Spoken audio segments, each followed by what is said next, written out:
Esse período já, ou ainda, eu tenho essa pesquisa sobre jogos eletrônicos, mais especificamente sobre jogos online, com a Amara e com a Ana Cristina, que são professoras do curso. E eu também sou membro da Liga de Neurociências da Universidade da UF, né? Daqui de Rio das Ostras. Eu vou apresentar um pouquinho da minha pesquisa para vocês hoje e sobre como surgiu o meu trabalho. Esse trabalho ele surgiu dentro da disciplina da Ana Cristina. Ela propôs um trabalho para a gente sobre uma investigação sobre um tema do uso de telas, sobre algo relacionado ao uso de telas que a gente utilizava no nosso dia a dia. E aí eu, que sou muito viciada no CSGO, na época era o CSGO, eu jogava muito mesmo, diariamente, horas por dia. Eu falei sobre isso, ela se interessou, a gente fez disso uma pesquisa, a gente apresentou isso na PUC, eu ganhei um prêmio no ano passado sobre isso, por relevância científica. E a gente está transformando isso agora numa pesquisa junto com a Mara para tentar investigar se existe uma conexão neuronal com um vício químico, se existem as mesmas ligações químicas de um vício não químico, né? Se a gente pode comparar. E se a gente, no futuro, consegue usar um teste psicométrico para identificar um vício por dependência de jogo. Então a gente identificou essa importância de investigar o vício, porque a gente vê muitas pessoas hoje em dia, principalmente jovens, utilizando os jogos cada vez mais e com impactos muito negativos na vida deles. Mas a gente também investigou e continua investigando como que isso pode trazer benefício, principalmente dentro da psicoterapia. E aí eu vou falar um pouquinho disso para vocês hoje. E aí, ao longo do trabalho aqui hoje, da minha apresentação, eu trouxe algumas curiosidades. E aí eu trouxe aqui uma curiosidade sobre o CS, que é o que originou o trabalho. E atualmente, esse dado eu peguei ontem, para ser mais atual para vocês. E de acordo com a Steam, que eu não sei se vocês conhecem, é uma plataforma de jogo, o CS2, que é esse jogo atualmente, é o mais jogado diariamente dentro dessa plataforma e teve um pico de aproximadamente 1,5 milhões de jogadores ontem, no domingo, dia 24. Além disso, de acordo com a Draft 5, que é um site jornalístico sobre esse jogo, ele teve uma média de jogadores mensais acima de 1 milhão. Foi aproximadamente um pico de 1,8 milhões, quase 2 milhões de jogadores simultâneos.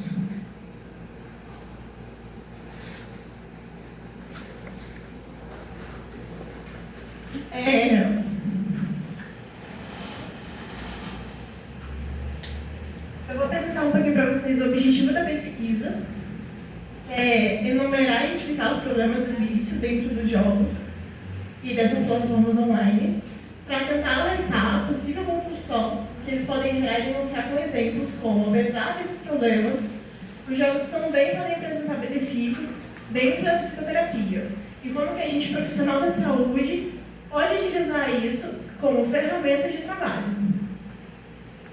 E aí, como curiosidade, de fato, como profissional da saúde, né, eu trouxe uma matéria do Instituto de Psicologia da USP. Em 2022, o RPG, que é o Role Play Game, né, ele pode ser usado como ferramenta para melhorar a adesão clínica e para trabalhar o desenvolvimento de habilidades sociais, principalmente de adolescentes.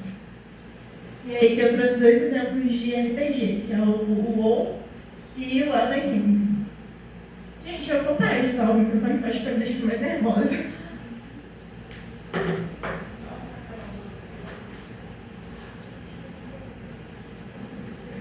Vamos lá, antes de eu falar para vocês como que o jogo vai tentar prender o jogador, eu preciso falar para vocês como que a gente, como jogador, vai se prender ao jogo. Como que a gente vai acabar se prendendo e vai acabar querendo jogar cada vez mais. Além da parte comportamental, além da parte psicológica, a gente precisa parte neuronal, em como que o nosso cérebro vai agir. E essa, eu não sei quem estava aqui no ano passado, eu fiz essa apresentação aqui na UF no ano passado, eu não falei dessa parte, porque a gente ainda não tinha feito essa parte da pesquisa, a gente ainda não tinha feito essa correlação. Então eu trouxe essa parte nova, porque a pesquisa está andando, e aí eu quis trazer isso para falar um pouquinho para vocês. Então, de acordo com o Lemos, que é uma das pesquisas, eu trouxe aqui só para exemplificar, em estudos de neuroimagem, áreas do sistema mesocortico límbico, que são aquelas áreas de recompensa e dopamina, que a gente sabe que são super importantes no nosso cérebro, são as mais estimuladas durante a dependência por jogo eletrônico, assim como independências químicas e outros vícios não químicos, como vícios alimentares de apostas, igual o jogo do tigrinho, ou, sei lá, aposta por dado, ou jogo do bicho. Então essas áreas são referentes aos sistemas de recompensa de dopamina, e a maior parte das alterações foram observadas no lobo frontal, parietal, temporal, nos núcleos da base, no tálamo, na ínsula e no cerebelo. Claro que foram outras áreas ativadas, mas as principais foram essas. Eu vou mostrar cada uma e como elas foram ativadas. Um pouquinho para vocês do lobo frontal, né? A maior parte do lobo frontal que foi ativada foi o córtex orbitofrontal, que fica ali embaixo, quando está azulzinho na imagem, e ele é responsável pela parte da aprendizagem, da recompensa e pelo controle de impulso.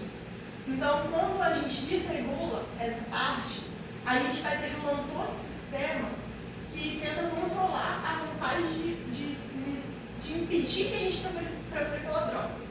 Então, quando a gente inibe isso, a gente procura pela droga. E a mesma coisa está acontecendo aqui na dependência pelo jogo, que é uma dependência não química. Quando a gente está estimulando a inibição dessa área, a gente está estimulando a procura pela droga. Além disso, os estudos de neuroimagem apontam que alterações na ínsula, que é muito difícil de mostrar em imagenzinha assim, porque ela está bem escondida, é responsável por aspectos emocionais e causam a incapacidade de interromper ações destrutivas e o comportamento aditivo. E aí que é importante a gente falar que não é uma área do cérebro que vai ser responsável por uma única coisinha. Elas trabalham em conjunto por várias coisas ao mesmo tempo. Então, várias áreas são responsáveis pelo comportamento do controle impulsivo, pelo comportamento motor, pela tomada de decisão. Então, quando uma substância afeta várias áreas que controlam isso, é muito difícil a gente ter uma reversão disso e muito difícil de tratar quando a gente trata só uma dessas áreas. Então, quando a gente fala de tratamento, principalmente na área da saúde, a gente está falando de tratar todas essas áreas. O lobo parietal é um dos responsáveis pela atenção e pela integração de múltiplos estímulos. O lobo parietal fica meio na diagonal aqui. Ele é responsável pelos estímulos sensoriais e pelo planejamento motor. E aqui é um contraditório. A gente tem um ponto positivo e um ponto negativo da dependência por jogo. Alterações nessa área causadas pela dependência de jogos eletrônicos resultam em uma maior coordenação sensório-motora, o que é bom. Então é um bom motivo para a gente usar ele dentro da psicoterapia, porque ele está aumentando a coordenação, mas também resulta em uma menor sensibilidade de estímulos visuais e auditivos. Então tudo tem um ponto positivo e um ponto negativo, a gente tem que usar com cuidado. O lobo temporal, que é aqui na lateral da têmpora, ele é relacionado à memória declarativa explícita e à aprendizagem. E alterações nessa área ocasionam dessensibilização emocional, e alguns estudos apontam que isso ocorre por conta de jogos violentos. E aí isso aqui é um ponto importante, porque isso não é comprovado, mas tem muitos estudos que apontam isso como investigação, mas sem comprovação. E aí é importante a gente falar que quando a gente está falando de aprendizagem e memória, a gente está falando de anos e anos de contexto histórico e pessoal do jogador. A gente não está falando que todo jogador que jogar um jogo violento vai desenvolver violência. E vai ser um jogador violento que vai praticar violência e ações que vão resultar em violência, enfim. Então, a gente tem que entender que podem indicar uma dessensibilização e não exatamente a violência. Isso é importante. O núcleo caudado, que é a parte em azul ali, que faz a voltinha por fora, é responsável pela memória, pela aprendizagem e no auxílio do controle do comportamento impulsivo. É o que eu falei, são várias áreas, os cérebros fazem várias coisas em conjunto e a dependência vai atingir várias áreas assim. Sua desregulação, portanto, vai afetar todas essas habilidades. E aqui a gente já falou do corpo estriado também, que é muito importante nisso. Ele está meio escondido ali um pouco atrás dessa parte azul ali, o azul e o verde. Ele está relacionado aos receptores de dopamina, que é super importante quando a gente está falando de droga, substância e dependência, e no planejamento motor e na memória de trabalho, que é aquela que a gente faz quando a gente fala que eu fiz sem pensar, eu fiz no automático. Você já faz aquilo há tantos e tantos anos que você já tem a prática. Você já trabalhou com aquilo, então você já faz aquilo, isso é memória de trabalho. Ele é responsável por isso. Alterações dele causam uma descompensação no sistema de recompensa. Então, ele descompensa a forma que você sente prazer da atividade que você está realizando. Então, se você realiza uma atividade que dá prazer e você tem que sentir uma descompensação na recompensa que você está recebendo, você vai receber um prazer diferente do que você recebia antes. E é isso que acontece na dependência. As alterações do tálamo, que é a parte em vermelho, são referentes ao aumento da quantidade de substância cinzenta, indicando um aumento de plasticidade neural, o que também é muito bom, porque quem não gosta de plasticidade neural? Plasticidade neural é aumento de capacidade cerebral, é aumento de capacidade de aprendizagem, cognição, memória, tudo. Plasticidade neural é tudo que o cérebro pode querer. Então, a plasticidade neural é muito bom pra gente. Mas, além disso, apesar de ter plasticidade neural, ele vai atingir outras áreas do tálamo, que vai atrapalhar outras partes. Então, alterações do tálamo também podem indicar a gravidade da dependência. Então, quanto mais alterações, maior a gravidade da dependência e possíveis sinais de vulnerabilidade pré-existentes. Então, o estudo está dizendo aqui pra gente é que se ele já tiver alguma alteração no tálamo, ele pode ser mais suscetível, mais vulnerável a uma dependência por jogo. Então, é mais ou menos isso que ele está tentando dizer pra gente. E aí, para terminar essa parte mais teórica, né? As funções do cerebelo não são limitadas ao controle do movimento, igual a maior parte da galera estuda, pois ele também desempenha importante papel em processos emocionais e cognitivos. A região posterior do cerebelo está predominantemente envolvida na regulação cognitiva, processamento de sinais e armazenamento de memória verbal e auditiva. Os estudos que enfatizaram essa região do encéfalo sugerem que adolescentes dependentes de jogos eletrônicos online exibem diferentes padrões em estado de repouso da atividade encefálica. Então, adolescentes que têm dependência em jogo eletrônico online têm uma atividade encefálica, principalmente do cerebelo, na região posterior, diferente de pessoas que não são dependentes. Essas alterações, segundo os pesquisadores, são parcialmente consistentes com pacientes dependentes de substâncias, ocorrendo então uma normalidade neurobiológica similar a outros transtornos aditivos. Então ele está comparando diretamente aqui a dependência não química por jogo online às substâncias químicas. E aí que ele vai citar metanfetamina, cocaína, maconha, enfim, outras substâncias diversas. E aí o sistema de recompensa, que é uma das minhas partes preferidas de falar. Eu me divirto muito, mas eu não vou dar spoiler, porque essa aqui é a minha palestra de sexta-feira com a Giovana. Então, o único spoiler que eu vou dar para vocês é tentar explicar rapidamente como que esse sistema aqui vai funcionar. Lá no primeiro slide que eu falei, que eu estava falando sobre cérebro, conexões neuronais e blá blá blá, eu falei sobre o estado de fissura, que é o estado em que a pessoa vai procurar a droga. Esse estado em verde, eu vou comentar sobre os processos da droga. Primeiro a gente tem aquele azulzinho lá em cima, que é a intoxicação. É a excitação, é quando a pessoa consome a droga. No transtorno não químico, na dependência por jogo, quando a pessoa está jogando. Então ela tem uma liberação de dopamina enorme. Ela se sente muito mais estimulada do que o normal. Então ela está muito animada, ela está muito. Caralho, ela está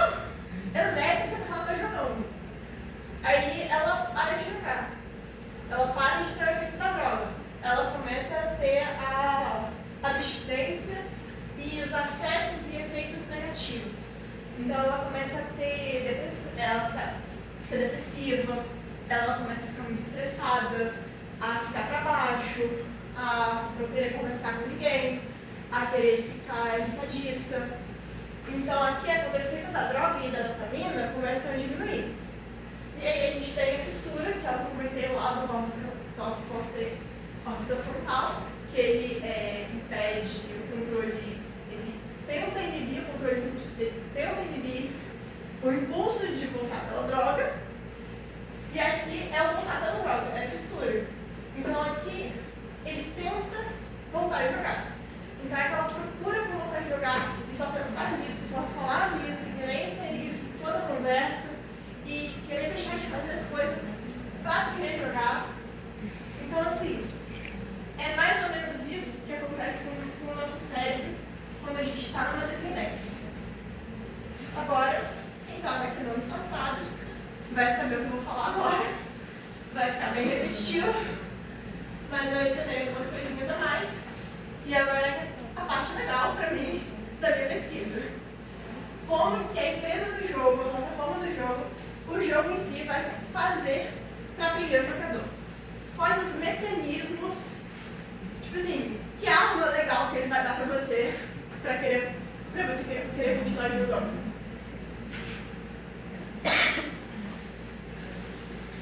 Primeiro de tudo, só a sensação de você vencer já te faz querer jogar de novo.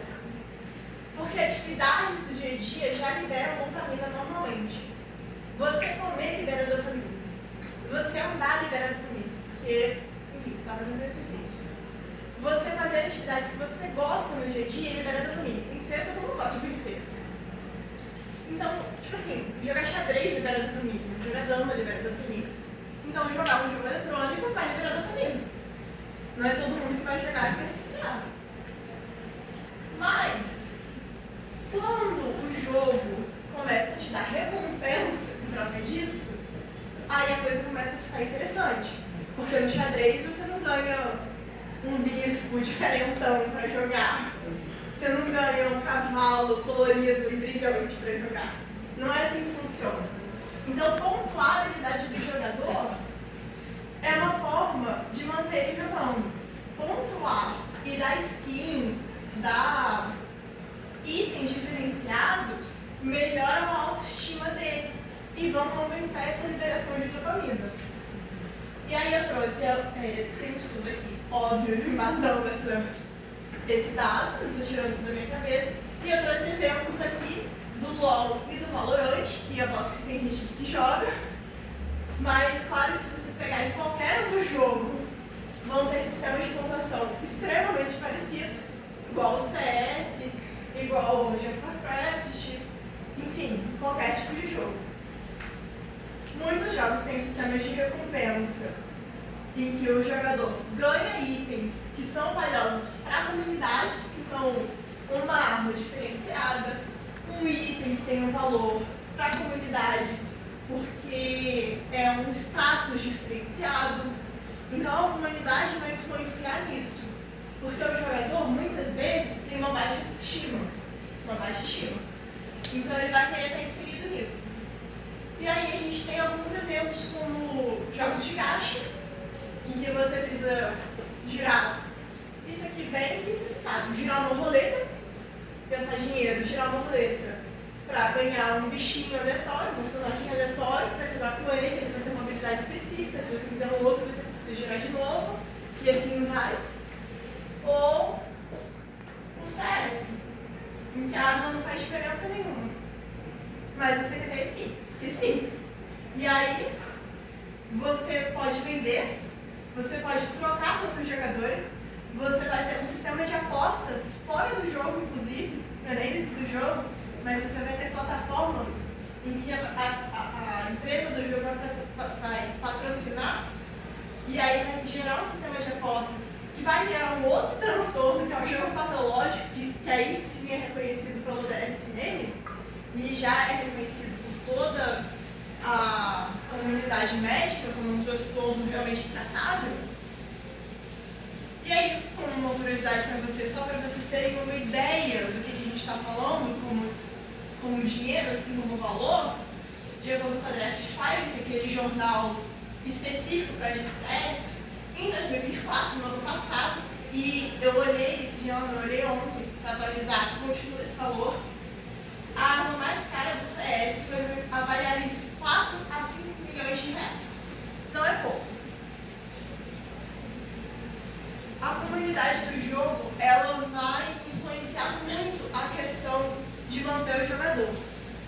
Porque a gente está falando de jovem.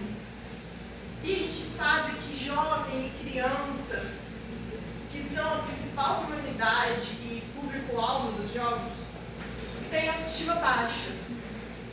E eles acabam sendo mais atraídos por conta disso.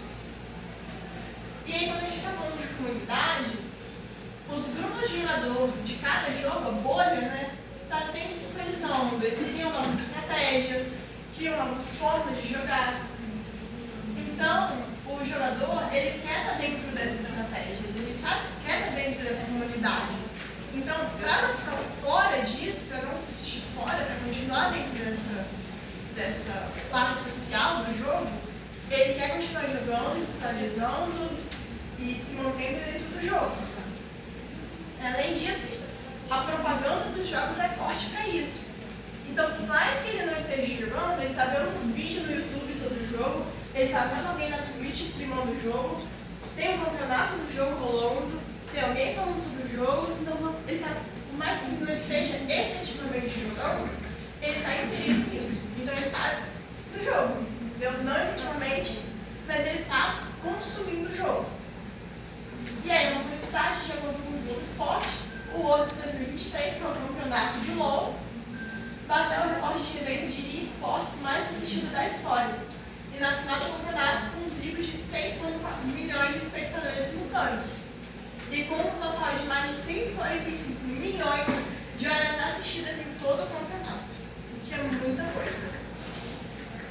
E aí, não é difícil a gente ver grupos de pessoas que jogam juntas todos os dias. Então você cria uma rotina para essa pessoa. E uma rotina é tudo que um jovem precisa. Porque ele quer manter isso, entendeu? Ele precisa que isso seja rotineiro para que ele se acostume.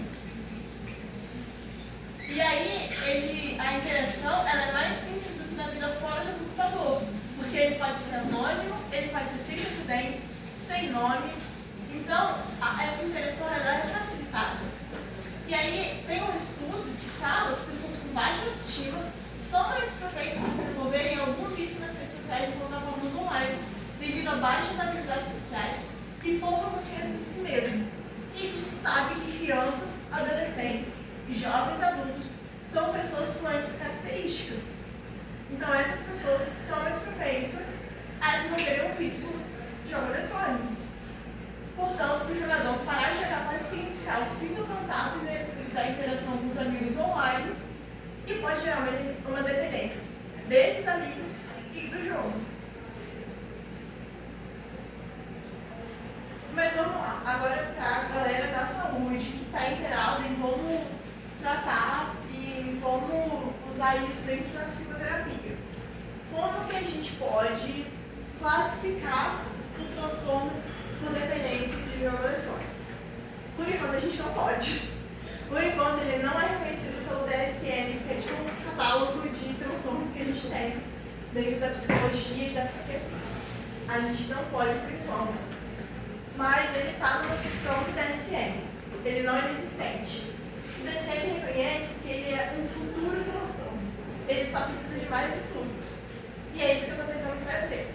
Então, por enquanto, ele entende que os futuros critérios são sintomas de abstinência quando o jogo é retirado. Então, a pessoa tem irritabilidade, ansiedade, tristeza, depressão, todos os sintomas de alguém que tem abstinência, tanto quanto alguém com abstinência de uma dependência química. Preocupação excessiva com o jogo, que se torna a atividade predominante no dia a dia do jogador. Ele só pensa nisso, só fala nisso, só quer saber disso. Uso excessivo e constante do jogo, mesmo sabendo dos problemas psicossociais. Ele sabe que o jogo é um problema, e mesmo assim Medir sobre a relação de tempo em que passa jogando. Quando ele conversa com outras pessoas, ele sabe que tem um problema e ele mente sobre o tempo e o jeito que ele joga. Tentativas falhas de parar de jogar. Ele sabe que é um problema, ele tenta parar de jogar, mas ele não consegue. Tolerância, ou seja, a necessidade de passar cada vez mais tempo jogando. O que a gente chama de tolerância dentro do DSM o que a gente chama como se o corpo se acostumasse. A gente tem isso tanto de forma química quanto de forma comportamental. A tolerância é quando o nosso corpo se acostuma tanto com a substância quanto com o comportamento. É como se, de forma bem simplificada, vamos lá, a gente toma uma pílula e a gente sente prazer, tipo 10 vezes de prazer. Daqui a 10 meses, a gente toma uma pílula e sente, sei lá, 2 vezes de prazer. Daqui a um tempo, a gente vai precisar tomar 10 pílulas para sentir o mesmo prazer que a gente sentiu lá no começo. Então, o nosso corpo ele vai desenvolvendo uma tolerância, ele vai se acostumando. E a mesma coisa acontece no comportamento. O jogador, ele vai se acostumando, então ele precisa jogar cada vez mais para ter o mesmo sentimento que ele tinha quando ele jogou a primeira vez. Perda de interesse por outras atividades que eram praticadas antes. Então, se a gente tinha interesse em andar de bicicleta, em jogar futebol, em ir para o trabalho, em ir para a escola, ele para de fazer essas coisas para passar o tempo inteiro jogando. O uso do jogo como escapismo de algo da vida real, com um nome negativo. Então ele está passando por outras coisas negativas, que ele considera negativas, que realmente são negativas na vida dele, e passa a jogar para evitar isso. Colocou em risco ou perdeu um relacionamento, emprego ou oportunidade educacional de carreira por conta do jogo. Ele deixa de ter oportunidades por conta do jogo para continuar jogando. Seja porque ele está efetivamente jogando ou porque ele entende que vai ter que parar de jogar para continuar fazendo o que ele estava fazendo.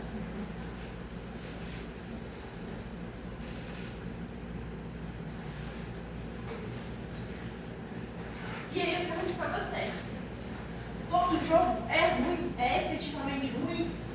Mario é ruim? Sonic é ruim? Não. É importante a gente ressaltar que não é qualquer indivíduo que vai desenvolver o vício. É igual eu falei para vocês. A gente tem fatores de predisposição, fatores de risco. Então a gente tem pessoas que vão ser mais propensas. A gente tem jogos que são mais propensos a causarem dependência, que tem mais mecanismos de recompensa, por exemplo, do que outros. E tem diversos jogos que promovem encontros físicos em campeonatos e eventos. Então eles tentam incentivar esses encontros tanto online quanto fisicamente. Então eles tentam não só manter essas atividades no online, eles tentam incentivar que o jogador saia disso. Tipo os jogos de RPG, tem muita gente que joga RPG online, mas encontra a galera fora do RPG, entendeu? Então o jogo ele serve sim como um lazer, como diversão, ele é um desafio, ele pode causar emoção no jogador, então ele pode servir com muitas coisas. E aí eu uma foto de campeonato de sexo. Então quais são os pontos positivos de jogar? Vamos lá, aqui eu vou ter alguns pontos positivos, só alguns, porque são muitos, e eu vou ler alguns exemplos de jogos que eu gosto. Alguns eu joguei, alguns eu só assisti.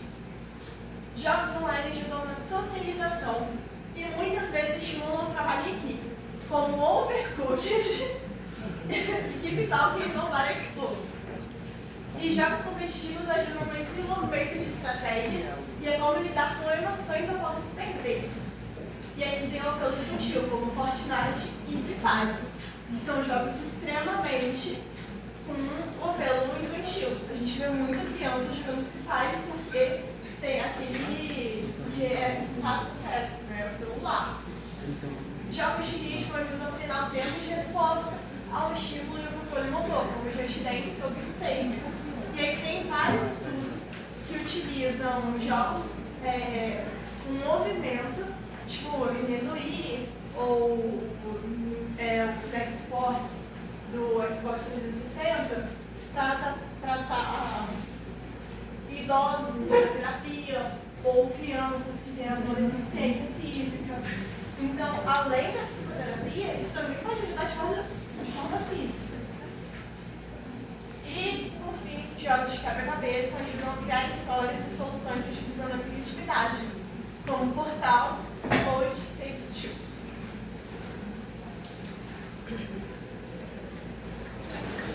Como a gente pode utilizar, então, dentro da psicologia, os jogos online? A gente pode utilizar dentro do tratamento psicoterápico, dentro, por exemplo, de psicologia, de psicoterapia em grupo, com adolescentes. A gente pode utilizar RPG, a gente pode utilizar o Overcooked, por exemplo, a gente trabalha em equipe. Eles podem oferecer pontos positivos no dia a dia do jogador para trabalhar emoção, contanto que o profissional seja cauteloso e tome medidas preventivas para considerar a dependência. Então, tempos de tela, como ele pode evitar isso, quais são os jogos que ele vai utilizar, qual o objetivo dele com isso. E aí eu trouxe 2 estudos com exemplos aqui. Um deles mostra melhora significativa em aspectos como ansiedade, comportamento, domínio escolar, satisfação e felicidade em crianças com paralisia cerebral após utilizarem jogos de realidade virtual.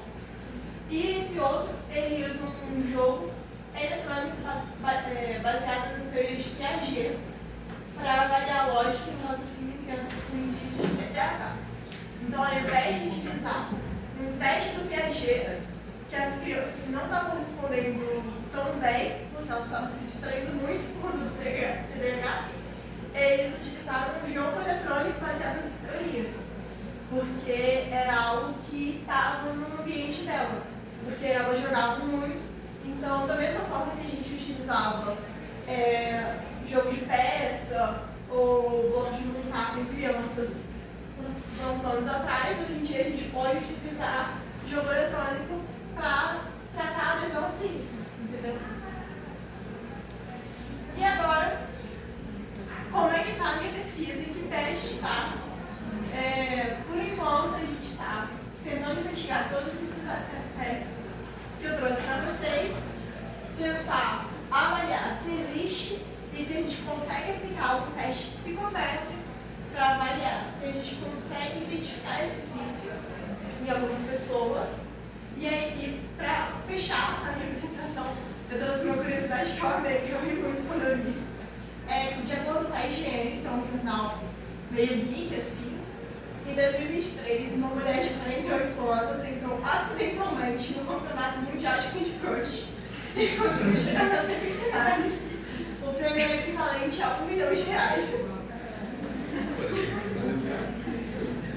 E aí eu trouxe algumas perguntas para tentar ver o que vocês acham do que eu trouxe para vocês e qual a opinião de vocês. Se vocês jogam alguma coisa, o que vocês jogam, se vocês têm interesse sobre o assunto, se vocês acham possível uma vida totalmente sem jogo, ou se vocês acham possível a gente proibir crianças e adolescentes de ter acesso a isso. E eu não estou falando de acesso a telas, eu estou falando de acesso a jogo, porque são coisas diferentes. Se nas diferentes faixas etárias o vício se manifesta de forma diferente, se num jovem adulto o vício se manifesta diferente de uma criança de 6, 7, 8 anos, se os jogos têm mais benefício do que malefício, se jogos violentos resultam em pessoas violentas, porque a gente vê uma mídia muito grande em cima disso e divulgando muito disso, e como é que a gente pode realmente evitar essa dependência, se tem como a gente fazer isso e como a gente pode tratar, sendo da área da saúde, porque eu acho que a maior parte da galera aqui é do curso de enfermagem ou de psicologia.